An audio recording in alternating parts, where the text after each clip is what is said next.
하나님께서 오늘 저와 여러분에게 주신 말씀 요한복음 7장 6절부터 8절까지 말씀입니다. 저와 여러분 하나님의 말씀 앞에 다 같이 일어나겠습니다. 하나님을 존중히 여깁니다. 그것을 말씀에 대한 존중으로 우리 일어나는 것으로 우리 표현하고 있다는 것 꼭 기억하셨으면 좋겠습니다. 바로 그 마음으로 함께 우리 하나님의 말씀 받들어 읽겠습니다. 시작. 예수께서 그들에게 말씀하셨다. 내 때는 아직 오지 않았다. 그러나 너희의 때는 언제나 마련되어 있다. 세상이 너희를 미워할 수 없다. 그러나 세상은 나를 미워한다. 그것은 내가 세상을 보고서 그 하는 일들이 악하다고 증언하기 때문이다. 너희는 명절을 지키러 올라가거라. 나는 아직 내 때가 차지 않았으므로 이번 명절에는 올라가지 않겠다. 아멘. 우리 앞뒤 좌우로 5명 이상 시작. 하늘 복 많이 받으세요. 하늘 복 많이 받으시고 땅의 복도 많이 받으시기 바랍니다. 하늘 복과 땅의 복이 풍성하게 넘치시기를. 하늘 복이 풍성해야 그래야 땅의 복을 받아도 그것을 누릴 수 있습니다. 그런 누림도 풍성하시기를 우리 주님의 이름으로 축복합니다. 우리 오늘 설교 제목 괄호하는 빼고요. 같이 한번 읽어보겠습니다. 시작. 타이밍이 중요합니다. 요한복음 7장은 그 뒤에 초막절이 가까워지니 라는 때에 대한 설명으로 시작되고 있습니다. 같은 말이라고 하더라도 언제 하느냐에 따라 그 의미가 달라질 때가 많이 있죠. 같은 행동이라고 하더라도 언제 하느냐에 따라 그 무게가 달라질 때가 많이 있습니다. 우리의 일상의 삶에도 그리고 성경 말씀에서도 타이밍이 정말로 중요합니다. 요한복음 7장은 초막절을 배경으로 하고 있습니다. 그런데 우리 이미 앞에서 살펴본 요한복음 5장에서는 자비의 집이라는 뜻을 가진 베데스다 연못가에서 38년 된 병자를 말씀만으로 고쳐주시는 그런 표징을 보여주시는데 그것도 안식일이라는 타이밍에 보여주십니다. 안식일이라는 이 타이밍 때문에 더 큰 관심 그리고 더 큰 논란이 일어나게 됩니다. 예수님께서는 아버지께서 일하시니 나도 일한다 이렇게 해명하시지요. 안식일의 주인이신 하나님께서 안식일에도 일하시니까 예수님 당신도 안식일임에도 일하고 계신다 그런 뜻입니다. 유대인들은 이 예수님의 말씀의 의도를 정확하게 이해를 했습니다. 그래서 예수님께서 안식일을 범하는 것을 넘어서 자신을 하나님과 동등한 위치에 두려고 시도를 하고 있고 거기다가 하나님을 자기 친아버지라고 불러서 신성모독을 하고 있다고 예수님 죽이려는 살기를 그때부터 드러내기 시작하게 되는 것입니다.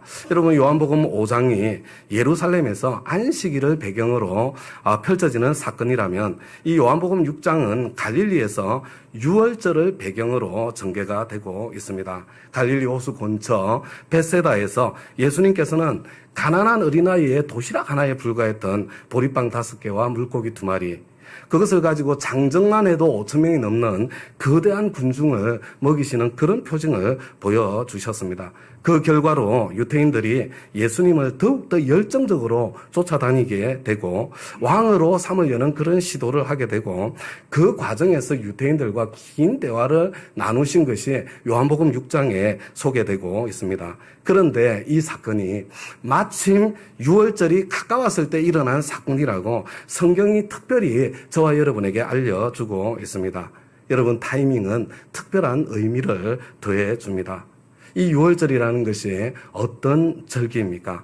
여러분 400년이 넘는 긴 세월 이집트에서 노예살이를 하던 야곱의 후손들 이스라엘 백성들이죠. 그런데 이들에게 어마어마한 박해의 시기가 찾아오게 됩니다. 하나님께서는 모세를 보내어서 10가지 재앙을 통해서 바로의 손에서 이들을 해방시켜 주시죠.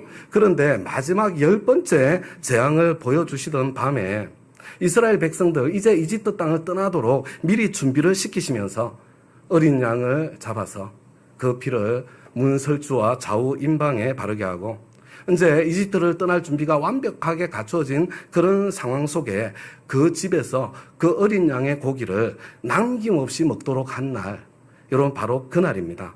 그날을 유월절이라고 하는데 여러분 6월 달에 일어난 사건이다 해서 유월절이 아니고요. 영어로는 Passover. 위로 뛰어넘어 지나간다는 그런 뜻이죠. 여러분, 담을 뛰어넘는 것을 월담이라고 하지 않습니까? 바로 그때 사용하는 월자입니다. 하나님께서 이집트를 심판하시면서 이집트에서 처음 난 것은 그것이 짐승의 새끼든지 사람의 자식이든지 다 심판하여 죽이시는데 어린 양의 피를 문설주와 좌우 임방에 바른 그 집을 만나게 되면 그 집은 건너뛰어가서 죽음의 재앙을 면하게 하시고 안전하게 이집트 땅을 탈출하게 하신 바로 그날 밤을 기념하는 절기입니다. 여러분, 여기서 그 집이 이스라엘 사람들의 집인가 이집트 사람들의 집인가 이게 중요한 것이 아닙니다. 어린 양의 피를 문설주와 좌우 임방에 발랐는가 그렇지 않는가 그것이 중요한 거죠. 여러분, 이스라엘 백성들은 이 유월절 밤을 보내고 그리고 이집트에서 들고 나온 양식을 다 먹고 광야로 접어들었을 때부터 하나님께서 40년 가까운 세월 동안 날마다 하늘에서 만나라는 하늘 양식을 내려주시고 또 때로 반석에서 물이 나게 해주시고 이렇게 해서 이스라엘 백성들을 생존하게 해주시죠. 마침내 가나안 땅, 약속의 땅에 들어가게 하셨습니다. 여러분, 이스라엘 백성들이 이 광야 생활을 하는 동안 구름 기둥과 불 기둥의 보호를 받지 않았습니까? 하나님의 임재를 상징하는 성막이 한 가운데 있고요. 그리고 이스라엘 이 백성들은 마치 군대처럼 그 성막을 중심으로 텐트를 이렇게 치고 텐트 생활을 하면서 구름 기둥, 불 기둥이 성막 위에서 탁 이렇게 떠오르면 그때 텐트를 걷어서 함께 이 구름 기둥, 불 기둥을 따라서 이렇게 이동을 하고 그런데 이 구름 기둥, 불 기둥이 이렇게 아래로 탁 내려오면 그때 그 자리에 텐트를 치고 다시 떠오를 때까지 머물렀던 그런 모습. 그들은 가나안 땅에 정착할 때까지 이런 생활을 반복했습니다. 이런 이스라엘 백성들의 모습이 민수기 9장에 아주 생생하게 나타나 있는데 다 같이 그 장면을 한번 읽어보도록 하겠습니다. 우리 한 절씩 교대로 읽도록 하겠습니다. 성막을 세우던 날 구름이 성막 곧 증거궤가 보관된 성막을 덮었다. 저녁에는 성막 위에 구름이 불처럼 보였으며 아침까지 그렇게 계속되었다.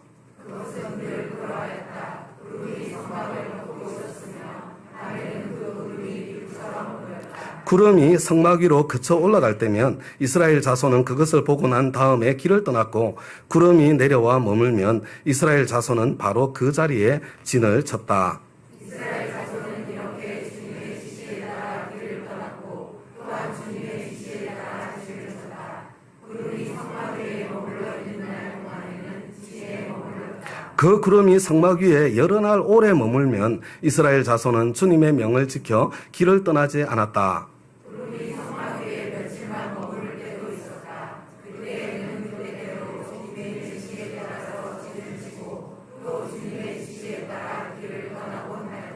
구름이 저녁부터 아침까지만 머물러 있을 때도 있었다. 그럴 때에는 아침이 되어 구름이 그쳐 올라가면 그들은 길을 떠났다. 낮이든지 밤이든지 구름만 그쳐 올라가면 그들은 길을 떠났다.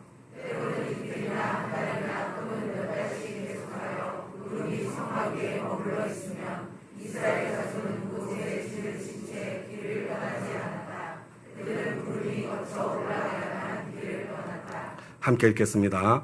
이렇게 그들은 주님의 지시에 따라 진을 쳤고 주님의 지시에 따라 길을 떠났다.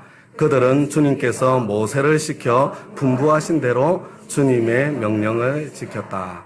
여러분, 이스라엘의 모든 남자들이 1년에 반드시 지켜야 되는 세 개의 명절 3대 절기가 있었죠. 여러분, 이 3대 절기는요, 모두 다 유월절 사건과 광야 생활과 연결되어 있습니다. 여러분, 유월절은 어린 양의 피를 바르고 그 고기를 먹고 이집트에서 탈출한 것을 기념하는 명절이고요.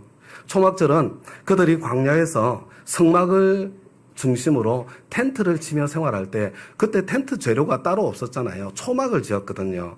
그리고 하나님께서 구름 기둥과 불 기둥으로 인도하시고 보호하시고 만나로 먹이시고 반석에서 솟아난 물을 마시게 하신 것을 기억하게 하는 절기가 바로 초막절입니다. 그리고 유월절과 초막절 사이에 오순절은 이들이 이집트를 탈출한 후에 마침내 시내산에 도착했을 때가 여러분 오순절 날이에요. 거기서 십계명 말씀을 받고 하나님과 언약을 세운 것을 기념해서 그것을 기억하는 절기가 바로 오순절입니다. 다음 가족 여러분, 이 유대인의 절기는 단순히 옛 율법의 일부이기 때문에 폐기되어야 될 것이 아니라 오실 메시아이신 예수님에 대한 깊은 예언적 메시지를 담고 있습니다. 각 절기는 하나님께서 이스라엘 백성에게 주신 중요한 상징과 의미가 다 담겨 있고요. 예수님의 십자가와 부활 사건 안에서 그 진정한 의미가 완성된다고 할 수 있는 것입니다. 그래서 예수님께서는 내가 율법이나 예언자들의 말을 폐하러 온 줄로 생각하지 말아라. 폐하러 온 것이 아니라 완성하러 왔다. 이렇게 선언하셨고요. 여러분, 성경에 하셨고요. 그래서 저와 여러분은 이 요한복음을 계속해서 읽어나가면서 예수님 안에서 이 절기들이 어떻게 완성되었는지 그것을 더 분명하고 생생하게 알아가게 될 것입니다. 성경의 저자이신 성령님께서 율법과 절기의 참 의미를 깨달아 알 수 있도록 귀를 열어주시고 눈을 열어주시고 마음을 열어주시기를 함께 기도하며 묵상해 갈 수 있기를 바랍니다. 이 6월절 오순절 그리고 이 초막절의 참 영적인 진리가 오늘 우리의 삶 가운데도 생생하게 참 나타나고 누려질 수 있게 되기를 우리 주님의 이름으로 축원합니다. 그런데 다음 가족 여러분, 이 요한복음 6장이 어느 절기를 배경으로 하고 있다고 했습니까? 어린 양의 피를 발라 심판에서 구원을 받고 어린 양의 고기를 먹고 힘을 내어서 이집트를 탈출하고 날마다 하늘에서 내리는 만나를 먹으며 광야 생활을 시작했던 유월절을 배경으로 하고 있습니다. 여러분, 그 이 6월절을 염두에 두고 지난번 설교에서 살펴본 우리 요한복음 6장 48절에서 51절까지 말씀을 다 같이 한 목소리로 한번 읽어 보겠습니다. 시작. 나는 생명의 빵이다. 너희의 조상은 광야에서 만나를 먹었어도 죽었다. 그러나 하늘에서 내려오는 빵은 이러하니 누구든지 그것을 먹으면 죽지 않는다. 나는 하늘에서 내려온 살아있는 빵이다. 이 빵을 먹는 사람은 누구나 영원히 살 것이다. 내가 줄 빵은 나의 살이다. 그것은 세상에 생명을 준다. 여러분 이제 한번 생각을 해보세요. 6월절이 가까웠을 때 이스라엘 사람들은 벳세다 그 들판 광야에서 오병이어의 기적을 경험하게 되지요. 그러면서 이 광야에서 먹었던 만나가 생각이 난 거예요. 조상들이 광야에서 날마다 만나를 먹었던 것처럼 그와 같은 표징을 날마다 경험할 수 있도록 요구하던 중에 여러분 그래서 왕으로 세우려던 그 중에 여러분 예수님의 이 말씀을 듣게 된 것입니다. 그렇다면 지금 예수님께서 말씀하시는 것이 좀 어렴풋이라도 무슨 의미인지 좀 감이 왔어야 될 것 같다는 그런 생각이 들지 않습니까? 그런데 그들은 이 예수님의 말씀을 단지 문자적으로만 들으면서 오히려 이상하고도 어처구니 없는 그런 오해를 하게 됩니다. 그러니까 예수님께서 다시 한번 그 의미를 자세히 설명해 주십니다. 53절부터 58절까지 예수님의 설명을 이번에는 한 절씩 교대로 한번 읽어 보겠습니다. 예수께서 그들에게 말씀하셨다. 내가 진정으로 너희에게 말한다. 너희가 인자의 살을 먹지 아니하고 또 인자의 피를 마시지 아니하면 너희 속에는 생명이 없다.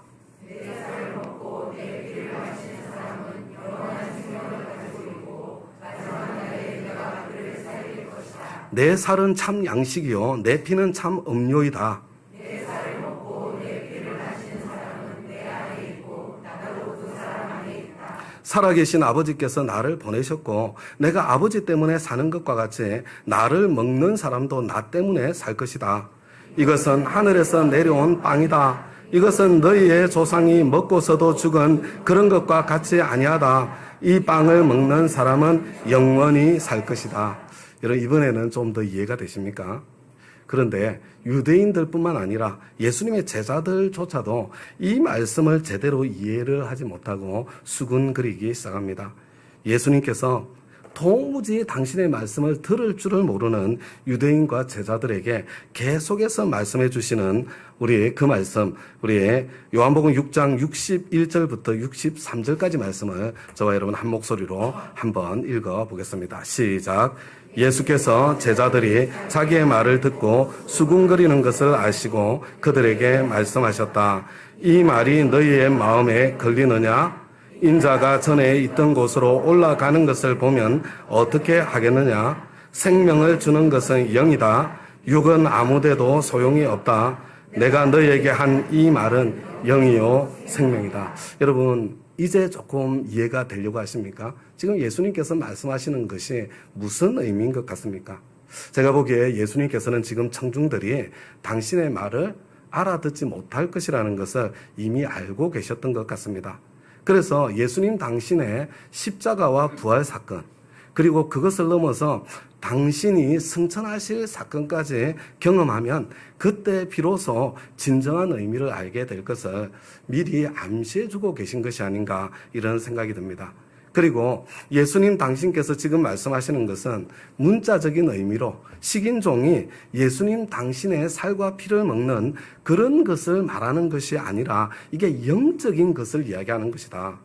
유월절 사건은 영적인 의미를 담고 있고 십자가와 부활 그리고 승천 사건을 통해서 예수님 당신 안에서 영적인 사건으로 완성되는 것임을 지금 말씀해 주는 거죠. 그래서 내가 너희에게 한 이 말은 영이요 생명에 대한 것이라고 그렇게 말씀하시는 것을 듣게 되는 것입니다.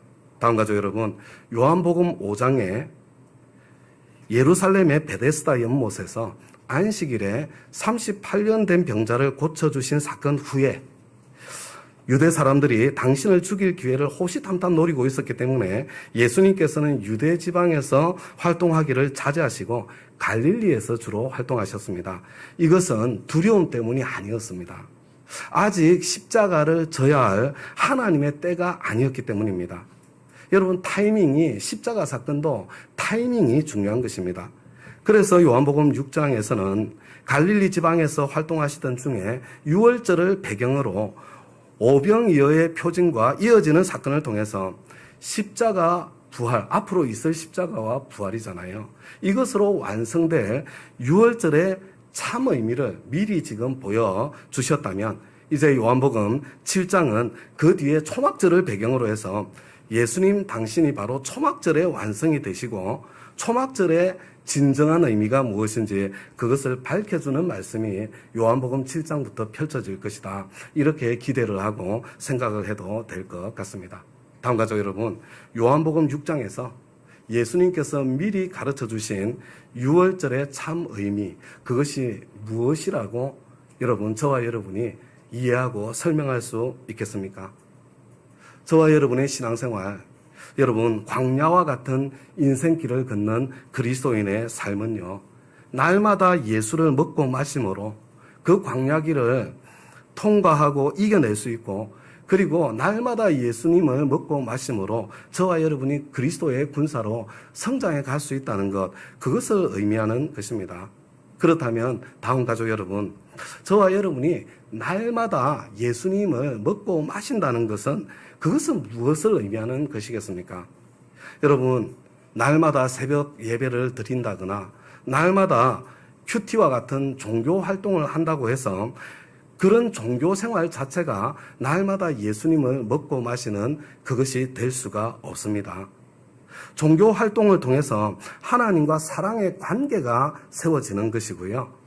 그래서 하나님과 사랑의 관계 속에서 그 하나님의 사랑을 구체적으로 내가 누리는 그 누림이 있을 때에 여러분, 그것이 날마다 여러분 예수님을 먹고 마시는 영적인 사건이라는 것입니다.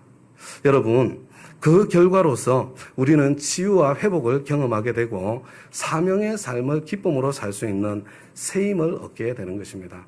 여러분, 이것이 성찬식이 가지고 있는, 그래서 우리가 한 달에 한 번씩 성찬식을 하면서 예수님을 먹고 마신다는 것이 다른 것이 아니라 하나님의 그 크신 사랑 속으로 들어가서 그 사랑을 누리는 바로 그것이라는 것을 다시 한번 기억하고 기념하고 되새기고 있는 것입니다. 제가 너무 어렵게 말씀을 드리나요? 여러분, 이게, 그렇구나. 이게 그 순간이 찾아와야 되는 거예요.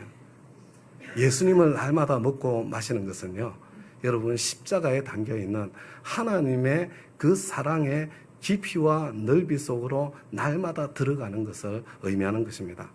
초막절 즈음에 예수님의 형제들은 이 형님이신 예수님께 이렇게 이야기하죠. 아니, 뭔가 큰 일을 도모하려면 예루살렘으로 올라가셔야지 이 시골 총구석에서 무엇을 하시겠다는 것입니까? 초막절이 가까웠으니까 수많은 사람들이 예루살렘으로 모여들 그때에 그곳에서 당신의 그 능력을 한번 펼쳐보십시오. 그런 제안을 예수님께 하게 됩니다.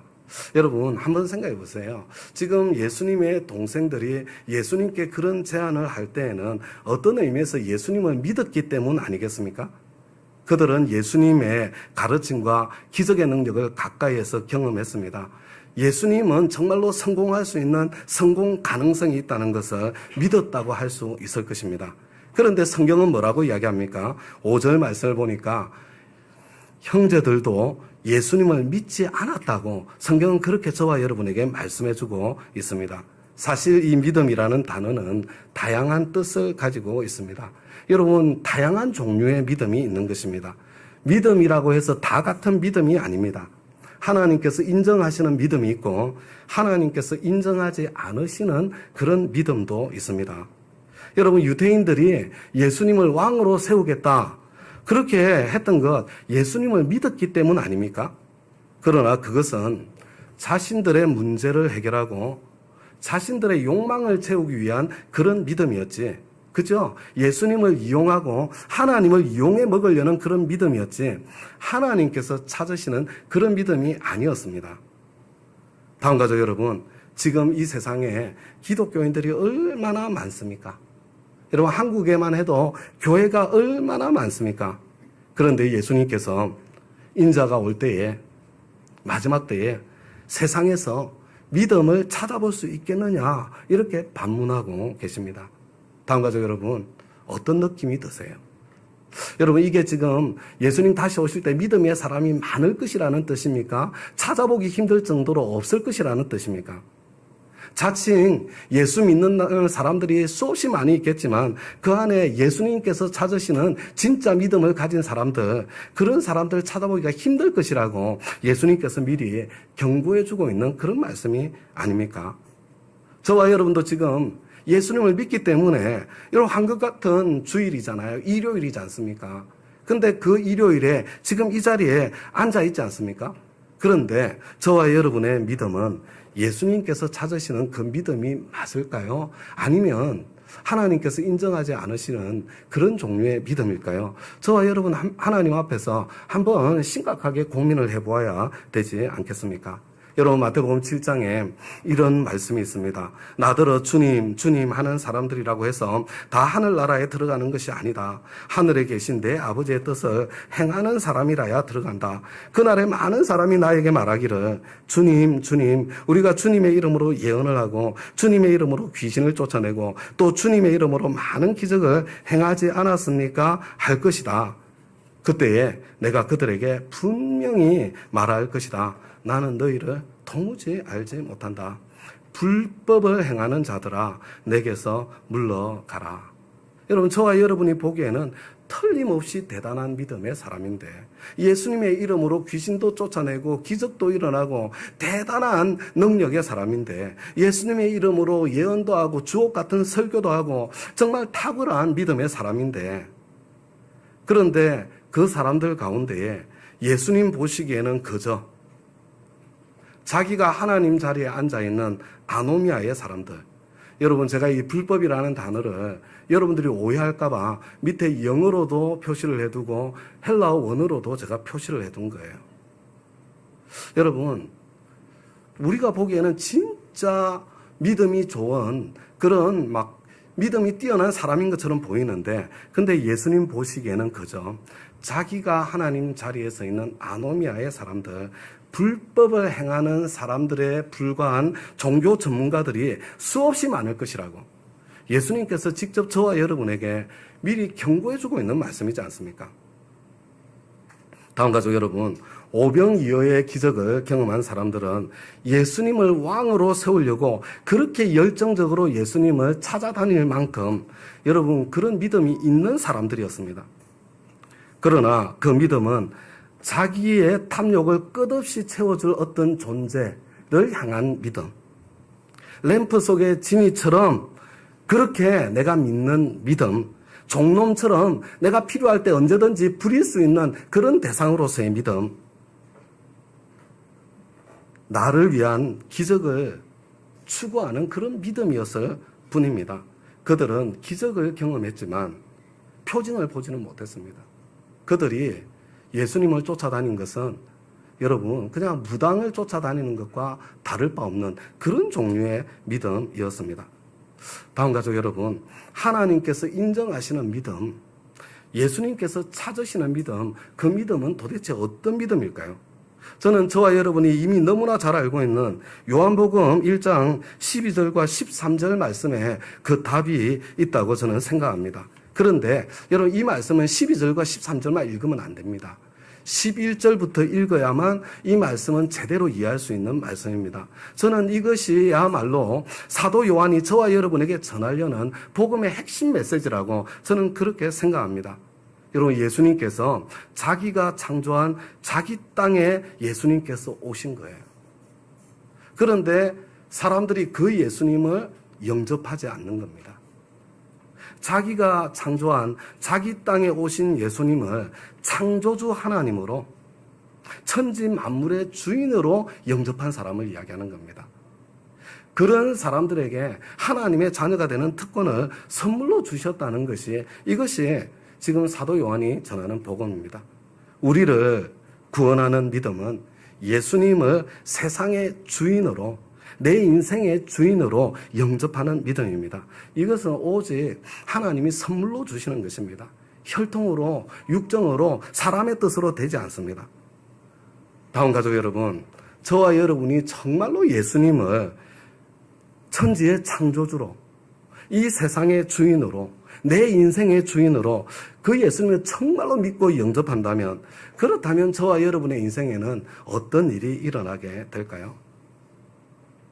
여러분, 내 필요, 내 소원, 내 뜻, 물론 중요하지요. 그러나 그런 것들은 여러분 영적으로 어릴 때, 신앙의 철이 없을 때, 예수님이 누구신지 제대로 알지 못했을 때에 여러분 그때 구하는 것들이 여러분 내 필요, 내 소원, 내 뜻입니다. 예수님께서 천지의 창조주이시고 나의 주, 나의 하나님이심을 알게 되면요, 그분을 종놈처럼 부릴 수 없게 되는 거예요. 이제는 더 이상 나의 욕망, 나의 비전, 나의 기도 제목 이런 것들이 중요하지 않게 됩니다. 왜냐하면 나를 사랑하시고 나보다 훨씬 더 지혜로우신 하나님 아버지께서 어련히 알아서 그것은 나에게 가장 좋은 것으로 해주실 것이기 때문에 더 이상 그런 것들이 중요하지 않게 되는 거예요. 그래서 그때부터는요, 주님의 뜻, 주님의 소원, 주님의 계획, 주님의 명령, 이것이 진짜로 중요해지는 그런 인생 자리에 서게 되는 것입니다. 당장에 내가 좀 손해보는 것처럼 보이더라도, 당장에 내가 좀 우습게 되는 것처럼 보이더라도, 당장에 내가 좀 박해를 당하는 것처럼 그렇게 보인다고 하더라도 주님의 소원에 초점을 맞추고 언제 어떤 상황 속에서도 그 길을 가는 인생을 걷게 되는 거예요. 여러분, 우리 믿음의 선배들이 다 그렇게 신앙생활을 하지 않았습니까? 지금 하나님 앞에서 예배하시는 저와 여러분의 믿음은 어떤 믿음입니까? 예수님을 제대로 알아본 믿음, 예수님을 진정한 나의 주, 나의 하나님으로 모신 바로 그 믿음입니까? 아니면 지금도 여전히 여러분 이 유태인들 같은 믿음, 날마다 나를 위해서 빵이나 만들어 주셔야 되는, 그래서 나의 왕으로 세우고 싶은 그런 분으로 믿는 저 유대인들의 믿음과 같은 믿음이거나, 아니면 수많은 사람들 앞에서 당신의 명성을 한번 떨쳐보라고 성공을 추구하는 여러분 예수님의 동생들의 믿음과 같은 그런 믿음을 가지고 있는 것은 아닙니까? 여러분, 예수님께서 아직도 예수님 당신이 누구신지 모르는 그 동생들에게, 그리고 저와 여러분에게 예수님께서 이렇게 말씀하세요. 내 때는 아직 오지 않았다. 그러나 너희의 때는 언제나 마련되어 있다. 다음 가족 여러분, 자기가 자기 인생의 주인이 되어서 자기 마음대로 사는 사람에게는 때가 언제나 마련되어 있습니다. 그냥 자기 하고 싶을 때 하면 돼요. 자기 생각에 이때다. 여러분, 그때 그냥 하면 되는 겁니다. 자기가 왕으로 사는 아노미아의 사람들에게는 언제나 때가 마련되어 있습니다. 그러나 예수님을 주님으로 모신 하나님의 사람들은 성령님의 음성에 귀를 기울이고 하나님의 타이밍을, 하나님의 때를 분별하게 되어 있습니다.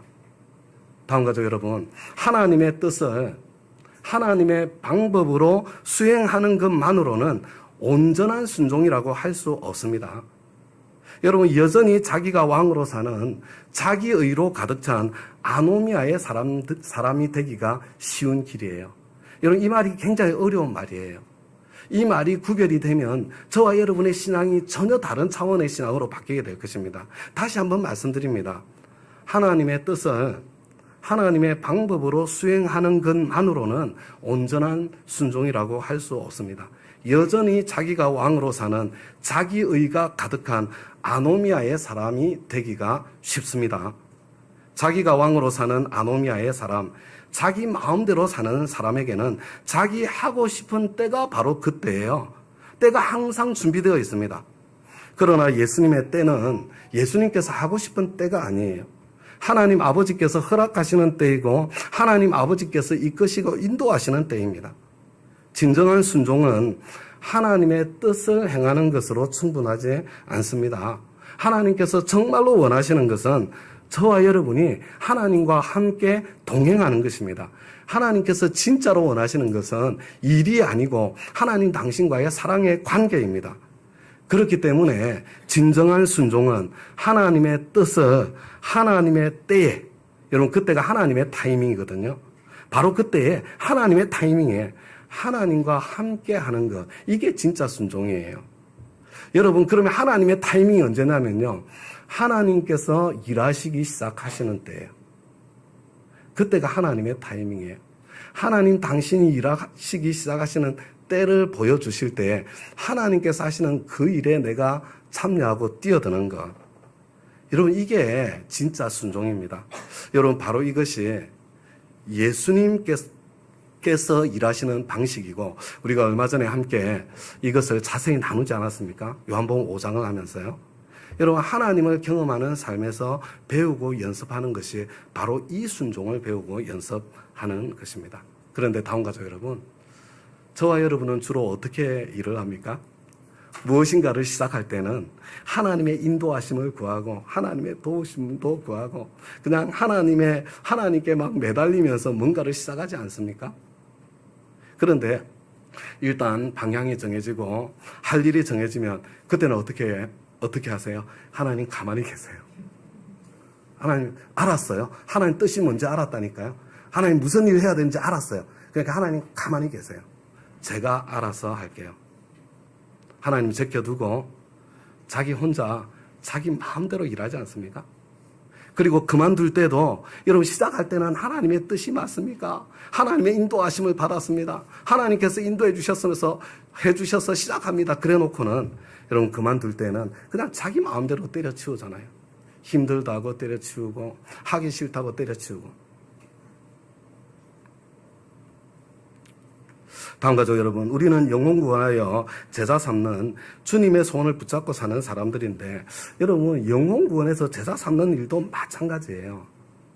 여러분, 그가 내 자녀든 내 배우자든 친구든 누구든지 여러분 하나님께서 일하시는 때를 분별하고 하나님께서 일하시는 때를 기다렸다가 거기에 내가 함께 뛰어들어서 동참하는, 여러분 그거거든요.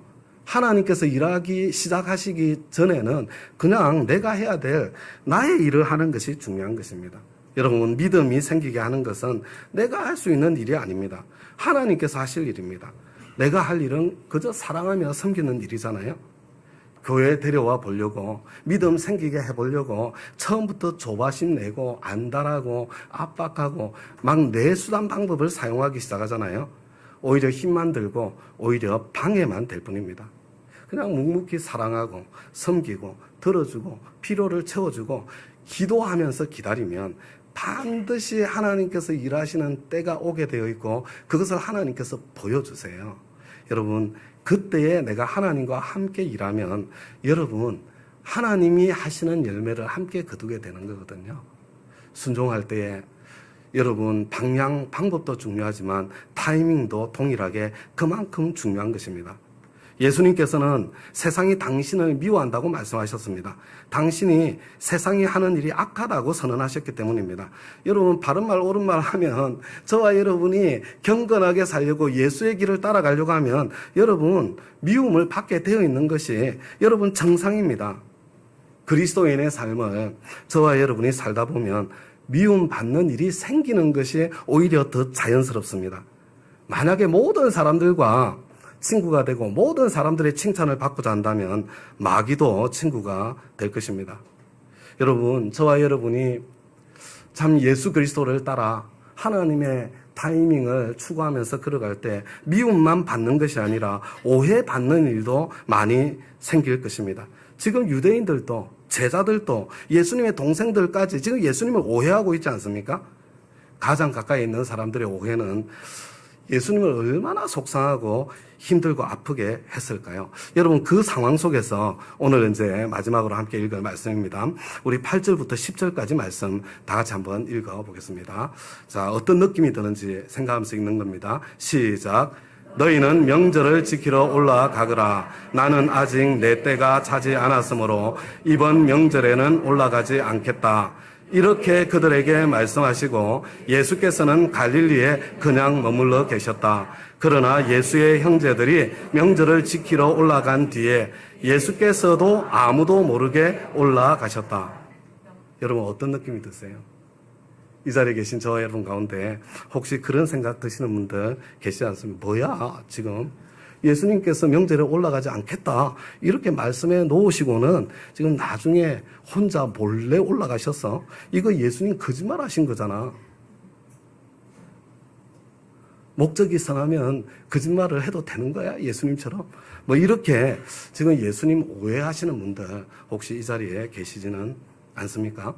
아마 예수님의 동생들도 예루살렘에서 예수님을 만나고 난 뒤에 쏘갔다는 생각을 하면서 예수님을 오해했을 수도 있을 것 같지 않습니까? 그런데요, 저는 이 말씀을 읽을 때마다요, 그렇게 생각할 수가 없어요. 예수님은 그런 분이 아니거든요. 제가 보기에는 예수님께서요, 하나님의 때를 보여주시지 않았기 때문에 지금 명절에 올라갈 때가 되었음에도 불구하고 야, 아직까지 때가 되지 않았으니까 나는 못 가, 안 가. 지금 그래서 더 기다리신 거고 하나님께서 하나님의 때와 하나님의 방법을 보여주셨을 때 오해받을 것을 각오하시고 그때 출발하셨다고 저는 생각을 하거든요. 그래서 여러분, 저한테 이 구절이 얼마나 궁금하겠어요. 그래서 이 구절을요, 여러분, 그럴 때는요, 이 구절을 비교해서 읽어보면 좋습니다.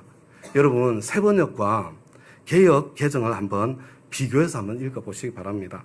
개역 개정 성경으로 읽어보면 여러분 느낌이 전혀 다르다는 것을 알 수가 있습니다. 이번 명절에는 올라가지 않겠다. 예수님께서 그렇게 말씀하신 게 아니에요. 이번 명절에 아직은 올라가지 않겠다. 너희들 먼저 올라가라. 이렇게 말씀하신 것이라는 것을 여러분 개역 개정 성경을 통해서 알 수가 있지 않습니까? 여러분, 이렇게 차이가 날 때 그때 여러분 원전을 찾아보는 거예요. 지금은 너무 쉬워요.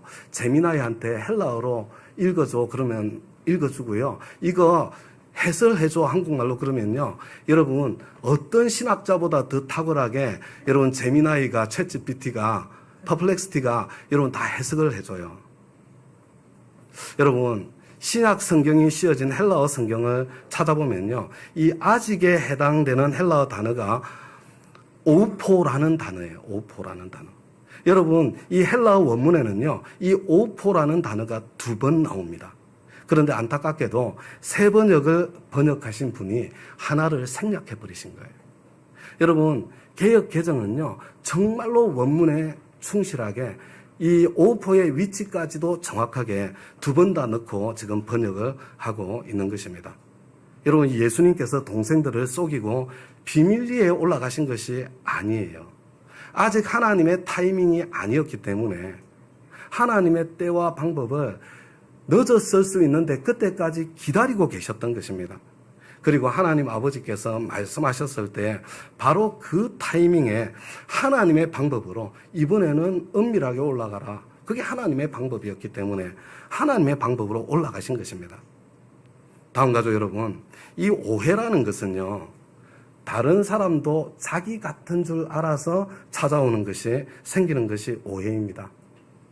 여러분, 저와 여러분이 딴 사람 오해할 때 있잖아요. 왜 오해를 하냐면 그 사람이 나 같은 줄 알아서 지금 오해를 하는 거예요. 제가 이거 자세히 설명하려면 설교가 길어져서 다음에 예를 들어서 설명해 드릴게요. 여러분, 그래서 여러분 한 사람이 어떤 사람이 나를 오해할 때 이 사람의 오해를 들여다보면 그 사람이 어떤 사람인지 그 사람의 사람됨을 이해할 수 있게 되는 것입니다. 그렇기 때문에 저와 여러분이 오해를 당할 때 여러분 발끈할 필요가 없습니다.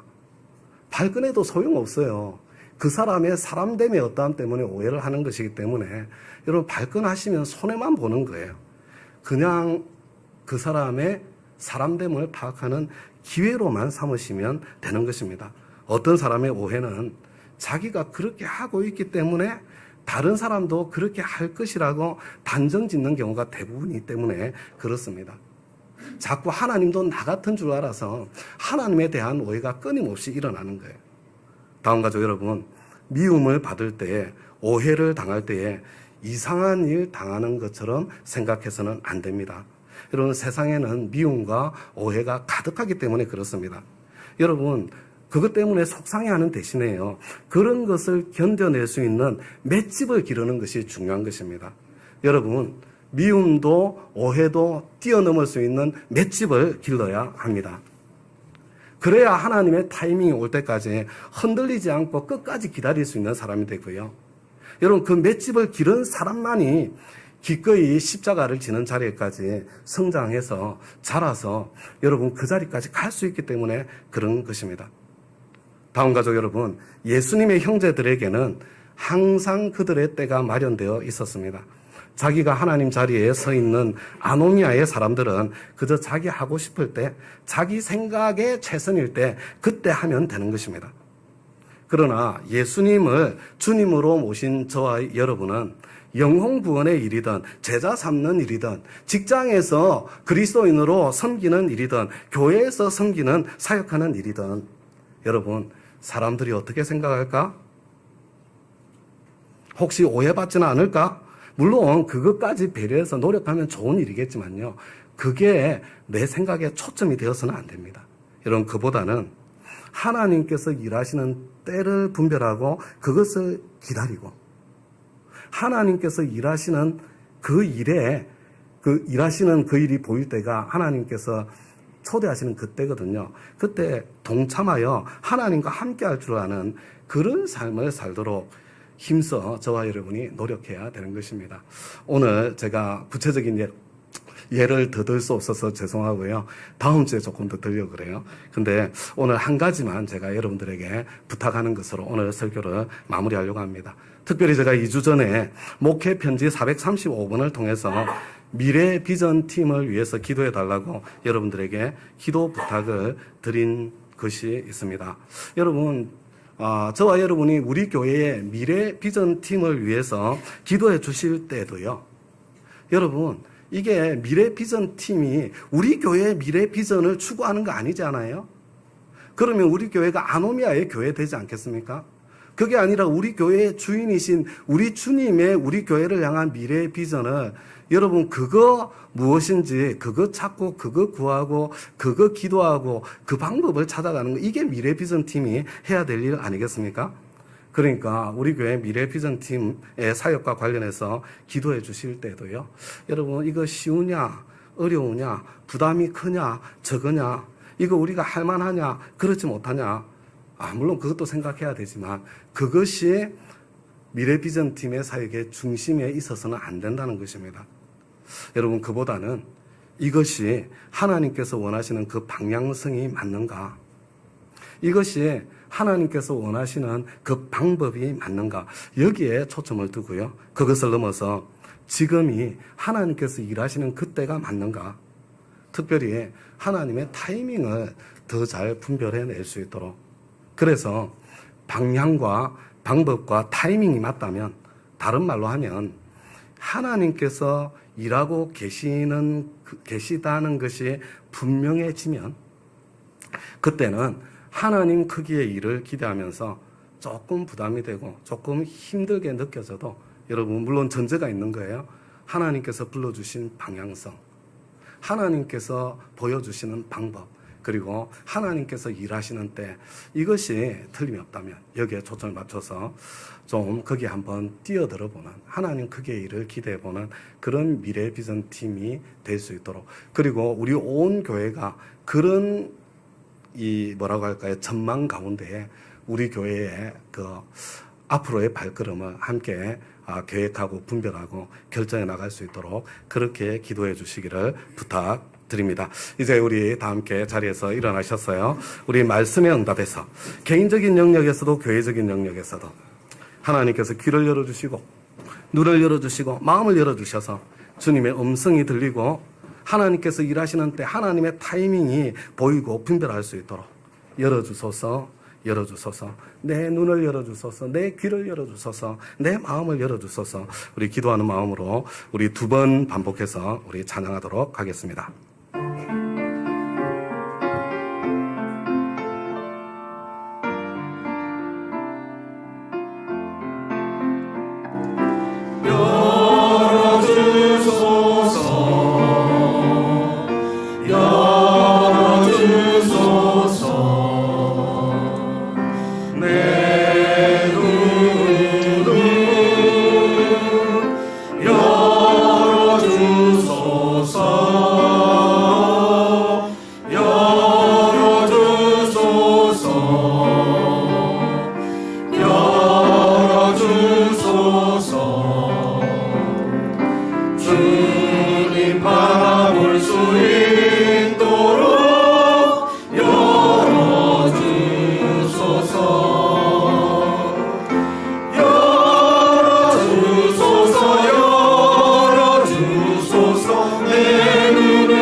이제 삶의 예배를 드리기 위해 각자의 가정으로, 학교로, 일터로, 우리 동네로, 그리고 세상을 향해 힘차게 나아가겠습니다. 이제는 우리 주 예수 그리스도의 은혜와 하나님 아버지의 그 크고 놀라우신 사랑과 성령님의 감동, 감화, 교통, 충만, 역사하심이 보여주시고 말씀해 주심이 내가 하나님의 자리에 서서 내 때를 살아가는 것이 아니라 하나님께서 일하시는 하나님의 타이밍을 분별하고 그 하나님의 타이밍에 함께 동참해보는 그런 삶을 한번 살아보기를 소망하면서 이 예배의 전을 떠나는 우리 다운 가족 한 분 한 분의 머리 위에 지금부터 영원까지 함께 해주시기를 우리 주 예수 그리스도의 이름으로 간절히 축원하옵나이다. 아멘.